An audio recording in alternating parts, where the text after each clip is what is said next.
போதைப் பொருள் இல்லா தமிழகத்தை உருவாக்குவதே தமிழக வெற்றி கழகத்தோட லட்சியம். நம்மளுடைய மாண்புமிகு முதல்வரோட லட்சியம் அதுதான். என்னை கூப்பிட்டு அவர் பேசும்போதெல்லாம் இதுக்கு உடனடியா என்ன தீர்வு இருக்கோ அதெல்லாம் எடுங்க, உங்களோட ஃப்ரீ ஹேண்டா விட்டுடுறோம்.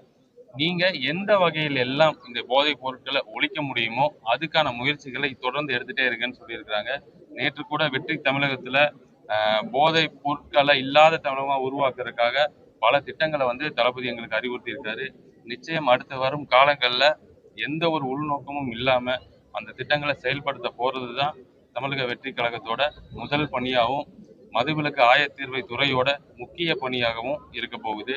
இந்த போதைப் பொருள் பயன்பாட்டை பழக்கத்தை குறைக்கணும் அப்படின்னா என்ன பண்ணணும் அப்படின்னு சொல்லி எல்லாருமே சிந்திக்கும் போது முதல்ல நம்ம இங்க இருக்கக்கூடிய மாணவர்கள்ல இருந்து, ஏன்னா பல இதுக்கு முன்னாடி இருந்த கடந்த கால ஆட்சிகளோட தாக்கம் என்னன்னா இன்னைக்கு வரைக்கும் பல பள்ளிகள்ல அந்த கூலி போன்ற போதைப் பொருட்கள் கிடைக்குது. எல்லா பெரிய பெரிய கல்லூரிகள்லயும் சரி, சின்ன சின்ன ஸ்கூல்லையும் சரி, அந்த பழக்கத்துக்கு மாணவர்களை கட்டாயப்படுத்தி அடிமையாக்கி இருக்காங்க. அந்த மாதிரி பழக்கங்கள்ல இருந்து நம்மளுடைய குழந்தைகள் வெளியே வரணும். அவங்க வந்தா தான் அடுத்த தலைமுறை இந்த தமிழ்நாடாகட்டும் இந்தியாவாகட்டும் ஒரு ஆரோக்கியமான ஒரு தலைமுறையை உருவாக்க வேண்டிய இந்த காலகட்டாயம் இன்னைக்கு இருக்கு. அதை கருத்தில் கொண்டு இன்னைக்கு ரத்னம் குரூப் கொண்டு வந்த ஜெனரேஷன் ட்ரக் ஃப்ரீ கிளப் மூலமா மாணவர்களுக்கு விழிப்புணர்வு ஏற்படுத்தணும். இந்த போதைப் பொருள் தொடர்பு சங்கிலியை உடைக்கணும் அப்படிங்கிற நோக்கத்தோட இன்னைக்கு நாங்க இங்க எல்லாருமே கூடியிருக்கோம்.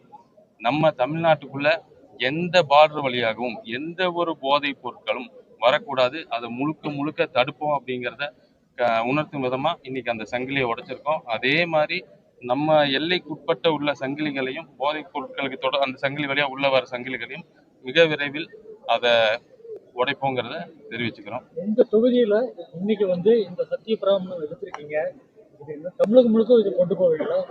நிச்சயமா, நான் தமிழகம் முழுக்க மதுவிலக்கு ஆயத்துறை அமைச்சராக இருக்கனால என்னோட கடமை தமிழகம் முழுக்க இதை கொண்டு போகணும் தான். குறிப்பா இன்னைக்கு மீடியா எல்லாம் வந்திருக்கீங்க.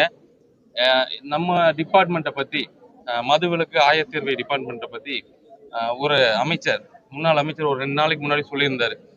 அந்த அமைச்சர் விளக்கம் தான் சொல்லிட்டு இருக்காரு அப்படின்னு. நாங்க ரொம்ப பொறுமையா அந்த விஷயத்தை தெரிஞ்சு அந்த விஷயத்தை எக்ஸிக்யூட் பண்ணக்கூடிய ஆட்கள். எடுத்தோடனே டாம் டூம்னு குதிச்சு நான் அதை பண்ணிடுவேன் இதை பண்ணிடுவேன் வானத்துல இருந்து குதிச்சிடுவேன் சொல்லக்கூடிய ஆட்கள் கிடையாது.